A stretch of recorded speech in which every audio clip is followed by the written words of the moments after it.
Howdy gang, Zippo, duh. Here we go with part 2 of what to look for when considering purchase of a vintage Simplicity or Allis-Chalmers or even Montgomery Ward's, Simplicity made Montgomery Ward's tractor. I'd say from the years, from their onset, I believe that's what, either 57 or 59. I think it's 57. They started with the 4-wheel. On up to and including the early 70s models before they came up with the tilt hood again. We're going to do the steering and all the steering components that you should look for and that you should check out. Doesn't hurt to throw a little bottle jack or a hand jack in your vehicle when you're going to check out one of these things. Reason being, if the suspension is jacked up, you've got some work laid out for you, okay? These earlier models up to 1966, so up 57 to 65, there was a 2-piece steering gear cluster mounted to the frame. They were adjustable by loosening the bolts to them, pushing them in together, pulling them out apart to get a good mesh on the gears. There's a lot of little things that can also give you some problems.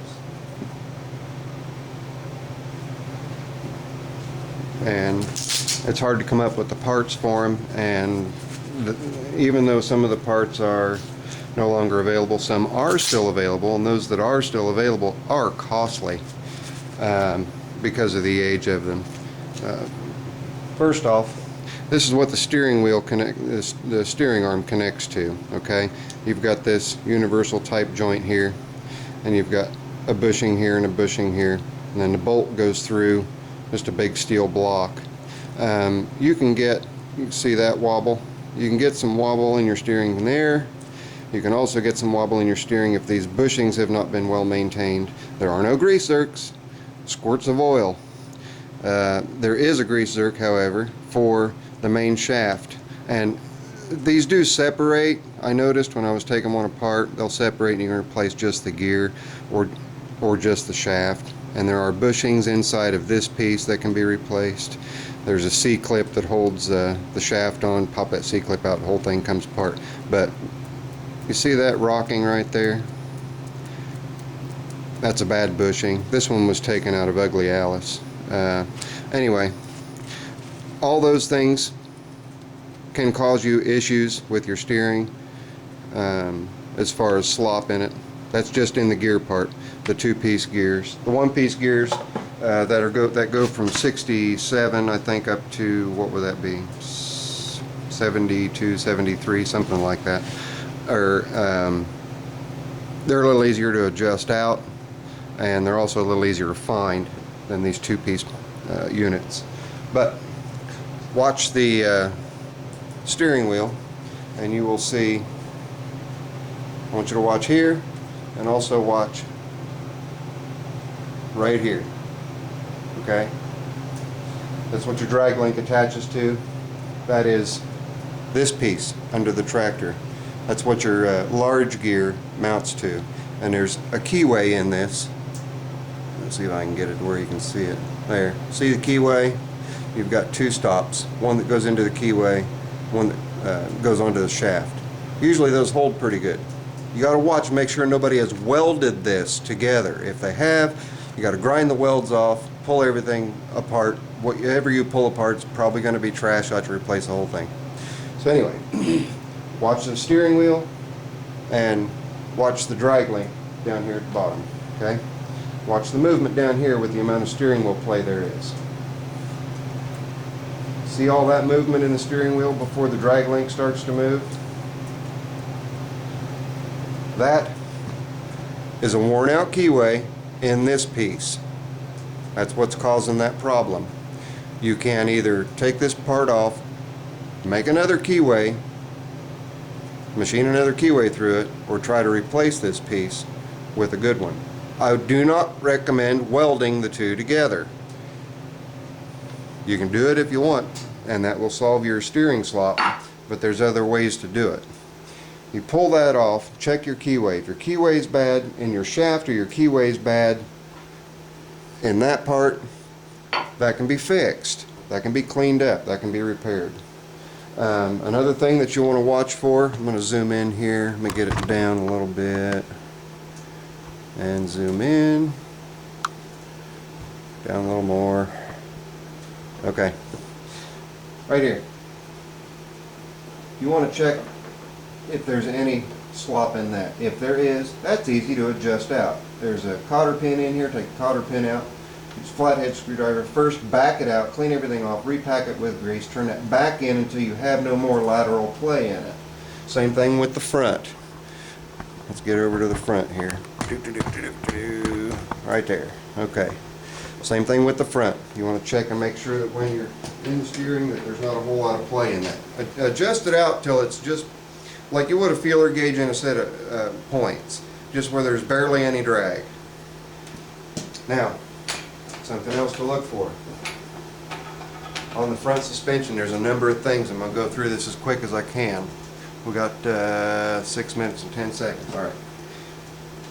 If you've got a jack, and I recommend you take one, take everything and see if it'll rock. Now see how that wheel's rocking? The kingpin in the shaft has worn the bushings out. It's from lack of good maintenance. Not enough grease put into the grease zerks over time. Those bushings are replaceable. Let me show you here. I'm going to move the camera around. And we can come down to this table right here that I've got set up.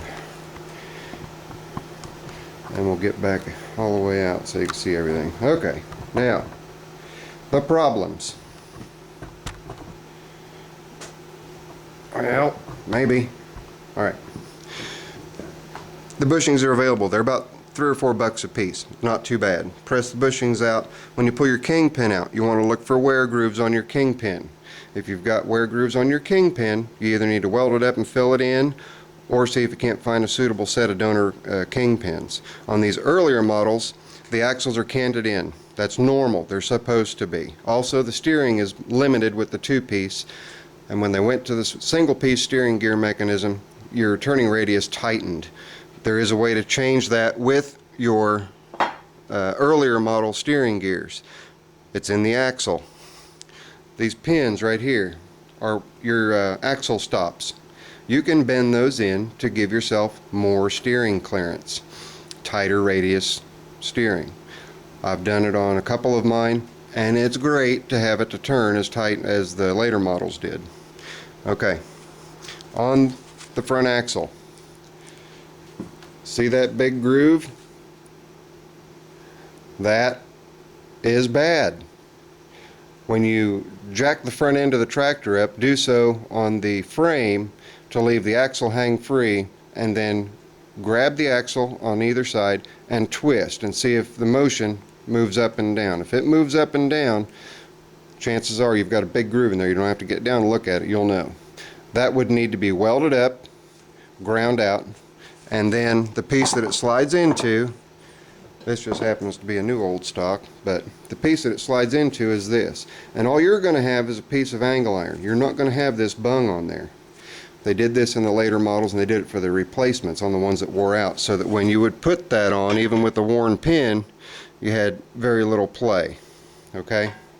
So what you also want to do, if you don't want to just make a new piece of angle iron, which is the easiest thing to do, is to take and weld a bung on it like this has been done, or weld in where it's ground down and get that taken care of.